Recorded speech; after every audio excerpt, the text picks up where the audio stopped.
The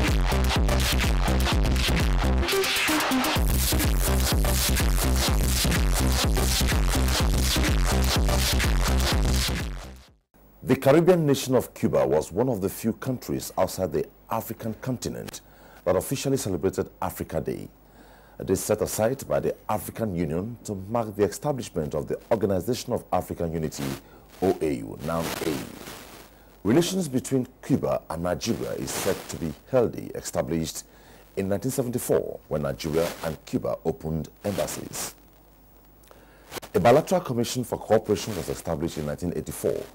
Since then, Cuba and Nigeria have been working together in many areas, mainly in education, health, culture, science and technical cooperation. The Nigerian government played a major role alongside some international agencies in the fight against what was called the unjust economic, financial and commercial blockade of the United States against Cuba.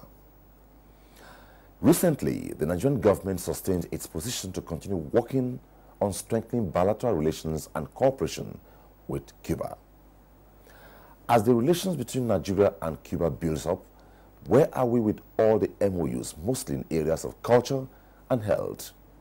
For information, the Yorubas in the southwest and their folks in Calabar in south-south Nigeria have very strong cultural lineage with the Cubans. Welcome to Diplomatic Ties, and our focus today is Nigeria-Cuban Relations Established since 1974 and a lot more. My guest on the program is His Excellency, the Cuban Ambassador to Nigeria, His Excellency Carlos Trejo Sosa. Welcome to Diplomatic Ties. Yes, William, thank you. That will be about that on the program, but this will be shortly after this break. Stay with us.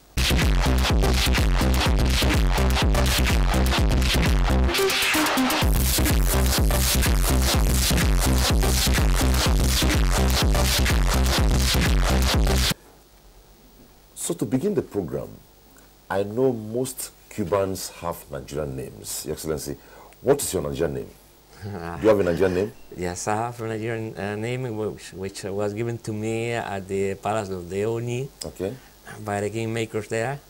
My Nigerian name is Omowale. Omowale. Yeah. Did they tell you the meaning? Yes. What's the meaning? Son who came back home. Okay, normally they give it to your wives. They give it to my your wife also have another Nigerian name. She is Oshunyinka. Okay. The daughter of Oshun. Okay. Oshun is the patron of Cuba. Okay. So if I want to take off this way, what really is that thing that has given that link between the Yorubas and their folks in Calabar on Cuba? Can you give us a brief history on that? Well, you know that during the 19th century, at the beginning of the 19th century, so the Spanish began to develop in Cuba and in the Americas agriculture, which was the main resource they had at the time, apart from the gold mining. And in Cuba, we had not much gold, so slaves were taken to cultivate the sugarcane, and so mostly they were slaves from Africa. Okay. So we took people from, well, we didn't take, they sent people to Cuba from different countries of Africa. Routine by Cubans. I know they regularly come to Calabar, somewhere in Cross River State, for the Epe. We have that Epe association in Cuba. And also in the southwest for the Shogbo Festival. Is that that? Well, the Yoruba festivals they have there. So is that still on? Yes, well, during the last 2 years, due to the economic duress both countries are going through, so we did not send any team of performers from Cuba. But we are sure that when overcoming all these difficulties, we will find the ways and means to increase and retake again. But I would say something. The African and Nigerian traditions and cultural traditions, religious traditions, are well rooted in Cuba. You go to Cuba, you don't speak to a Cuban. You could be discovered as a non-Cuban when you talk, because you speak in English and we speak in Spanish. So the people are the same biotype of the Nigerians, and you go there, we have our Babalaos as well, we have Lukumi people, we have by people working in Cuba, and then you feel there attending their religious and traditional cultural festivals that you are in Nigeria. So if I want to say, so far, how deep is the cultural MOU between Nigeria and Cuba currently? Well, we are now, both sides, to try to update and to make it stronger at a time. So because it covers more areas, not only the culture area, but also these areas, television and radio links between the countries, and more things that only from festivals. A lot of things, the production of books, joint research, exchange of visits of outstanding intellectual people over the two countries. We had in Cuba a number of them, and Cubans came to Nigeria. You are Nobel Literature Prize. I'm interested here. So how soon, or are the programs on, or you are planning to start the programs in Nigeria? No, we are working on that since... Because it's gratifying to hear that malaria is completely eliminated in Cuba and it's not there at all. Absolutely, we have no malaria in Cuba. So what was the magic, and how do you intend to bring it, replicate it in Nigeria? We have some products which were the achievement of the Cuban researchers, which kill the larvae. You know, when you put a mosquito net or you take a pill to cure your disease, you are curing, you are working after you are already sick. And so the area we are working is to prevent you from being sick. There is to kill the source, to kill the mosquitoes. But the mosquitoes are there. The mosquitoes are there, but they cannot reproduce, because when there is no a single person infected, it doesn't matter. They bite on you. They cannot transmit anything. Okay, I understand. Because you are not infected. I understand that. So we're expecting that very soon the Cubans will establish laboratories here where they produce and manufacture here? That we tried to do more than 7 years ago. Okay, given the fact that there's this ongoing relation between Nigeria and Cuba, do you plan to revive that? Yes. How soon will you do that? Yes. Because I believe Nigerians listening to you will be happy to hear that the Cubans are trying to establish a laboratory that will culminate into the establishment of vaccines that will eliminate malaria, not only malaria, fight against cancer, hepatitis, and what have you. So it will be gratifying to hear that. How soon will we get that? As soon as the two governments sign the agreement and we put that on the rails to work. You know, that's something which we don't do overnight. Because to produce, for example, let's say the lung cancer vaccine, it is a highly complicated technique. It's a biotechnological, it's a genetical engineering. And then we'll bring that here, and then it will be necessary to establish the factory and to begin to produce. But first, it is necessary to introduce the vaccine, to be tested in Nigeria, and then accredited before NAFDAC. The program again is Diplomatic Ties, and we are discussing with the Cuban ambassador to Nigeria, His Excellency Carlos Trejo Sousa. We have been looking at the relations between Nigeria and Cuba, and we are just talking about, we have discussed culture, we are on health, and it's revealing a lot of what Cuba plans to do in Nigeria. We'll continue with the program after this time out. Stay with us.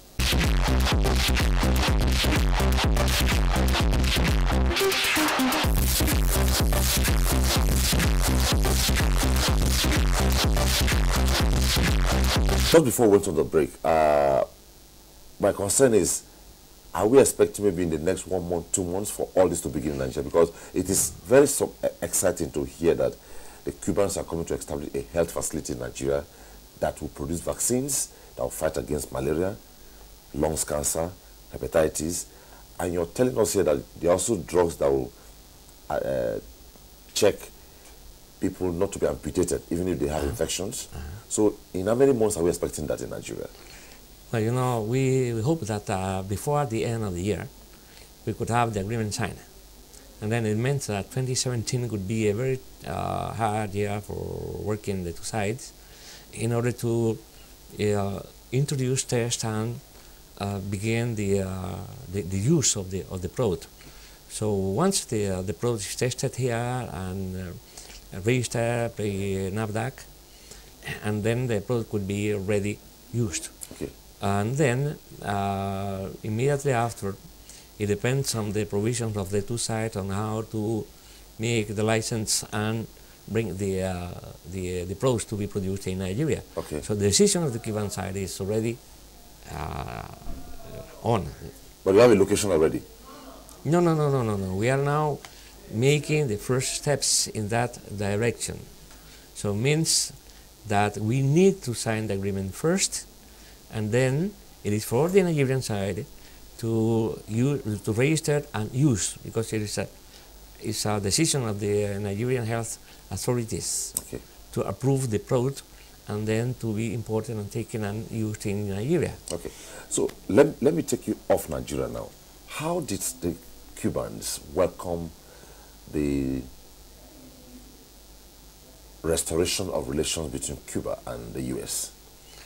Well, we welcome that well. Was it historic? Yes, they welcome that well. I think that's a new dimension in the relationship between the two countries, which are, of course, not normal.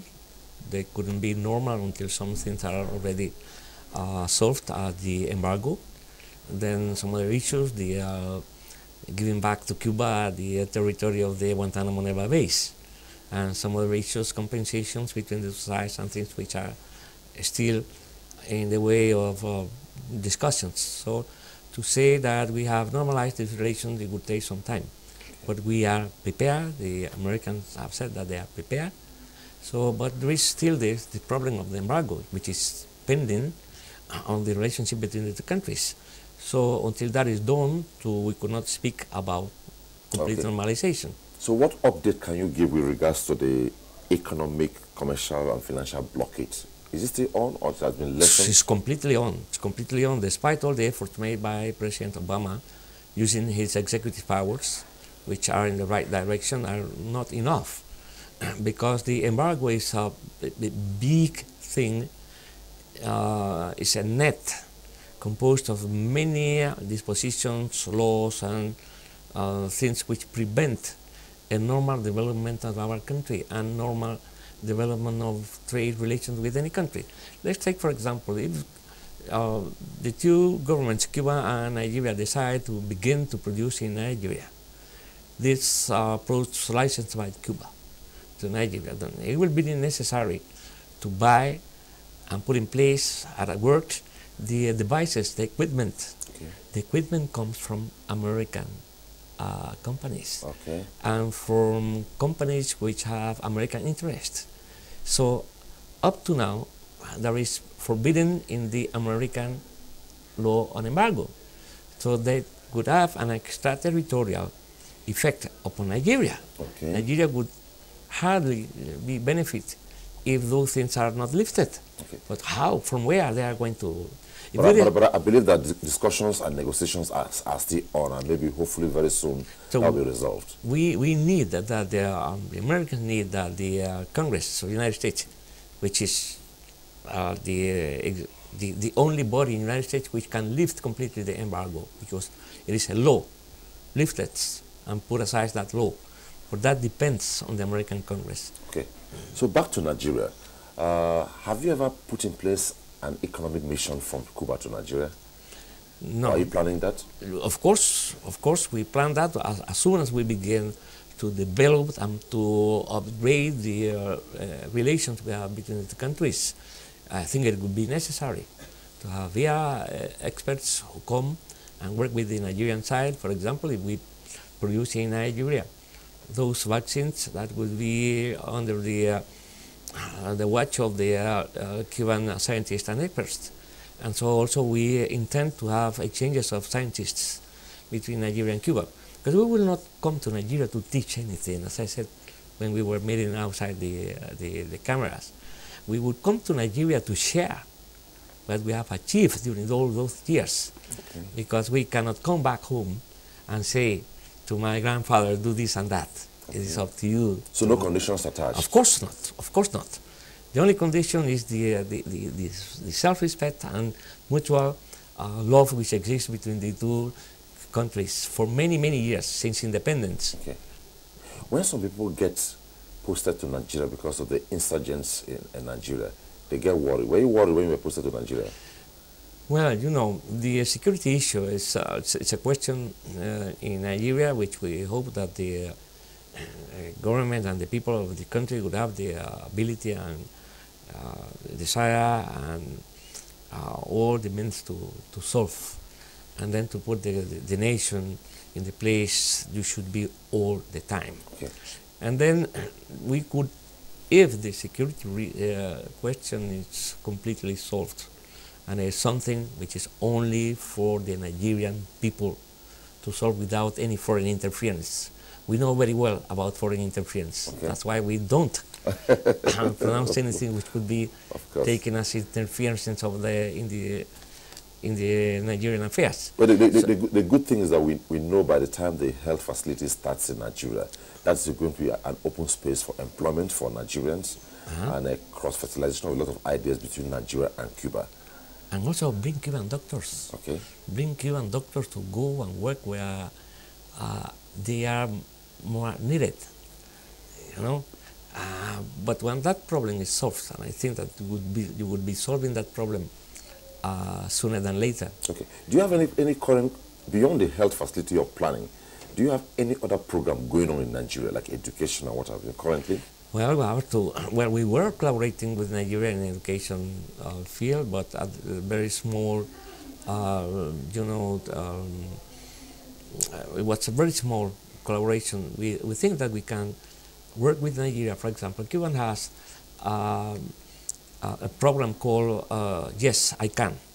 Yes, I Can. Yes, I Can, okay. Which literates all the people within 2 years or less. So that program was used and approved by the UNESCO, and one award from UNESCO was taken to many countries in the world, including Australia and New Zealand, and it proved to be good. Okay. A few millions of people have been literated with that product. So we can do that. We have the program. We can do that in Hausa. We can do that in Yoruba. We can do that in Igbo language, in any language, or English, whatever. Okay. Have you been to any part of Nigeria since you assumed duty as the head of the mission? I went then to Osun State. I went twice. I went the first time to pay the respects and the condolences of the Cuban nation for the demise of the late Oni. And then I was invited by the new Oni to visit him. I was his guest there, and then I invited him to come to mine. He was my guest, and he's invited to go to Cuba. And then I traveled also to Oyo. I participated in the Chango Feast. Shango? Shango. We have Chango in Cuba, Obatala, Babalu, Aye, Yemaya. Marian is a daughter of Yemaya. What about you? You belong to Ekpe? Well, not yet. But people are there who are members of Ekpe? We have, in Cuba, the Ekpe in Cuba called the Abakwa. Abakwa is in Cuba a secret society meant only for men, not for women. That's the Ekpe? Ekpe, yes. Okay. Exactly the same thing you have in Calabar, we have there in Cuba. Okay. And well, that's something. So you have talked about going to the southwest. Have you been to south, northeast, whatever? South, no, didn't have time yet. So do you plan to be there soon? Of course, no, I wouldn't say so soon. I still have to visit some other areas to which I have been invited. For example, I visited my ancestors in the Igbo and Yoruba communities. We have also to go to the Islamic side of the country. We would request a visit to the Sultan of Sokoto and the Emir of Kano, and to all those authorities which we very much respect. Okay. The 71st session of the United Nations just finished, and then Nigeria's position is that strong. Nigeria wants to be a permanent member, wants Africa to be a permanent member of the Security Council, and Nigeria says she is prepared to serve in that capacity. What can you say to this? Well, I think that it is necessary that the United Nations is changed, accommodated to the new times, that United Nations was founded in 1946, and we are now 70 years after that, which is different. So the composition of the United Nations at the time is different. So we have, since the 60s, we have the immense majority of the countries which belong to the United Nations come from Africa. Yeah. So Africa is not well represented. Africa is underrepresented as cities, Latin America, and some other areas. So we, of course, support the increase in United Nations Security Council of the representation of the African, Asian, and Latin American countries. Okay. So what's your position regarding the campaign for a universal stand by nations of the world to prevent people looting money from their countries to stash them in developed countries? Well, we participate in every effort of that. We have a tough law in Cuba to prevent money laundering, to prevent that money coming from anywhere else which are not proven to be absolutely certified and clear.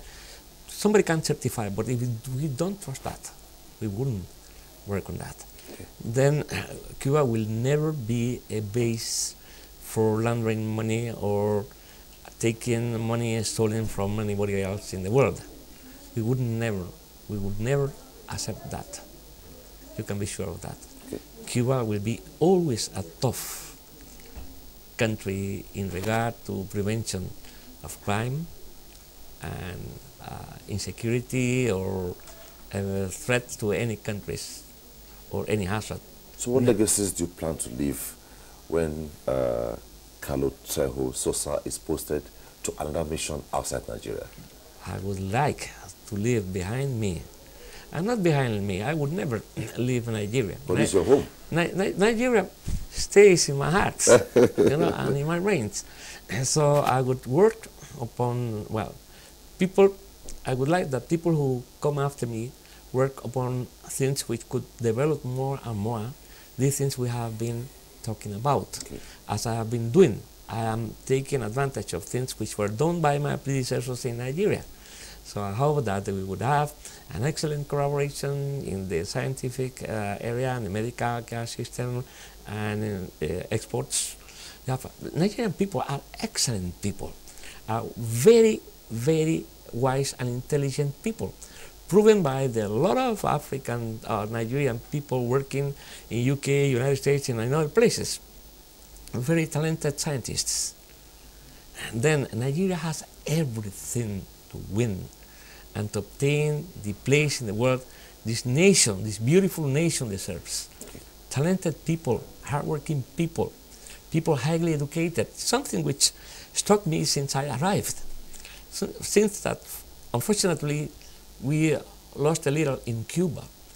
You talk to people here, you meet people here who are grassroots people, people who could be even illiterated, and they say always to you, good morning, how are you, sir, and everything, highly educated in terms of that behavior of the human beings. That's very important. Okay. That's a treasure you have. One global problem that is trending, which Nigeria also stands against, is corruption. What can you say about corruption and the fight against corruption in Nigeria? Well, you know that any decent country has to stand against corruption in any way. In any way, corruption means the corrosion of the basis of any nation.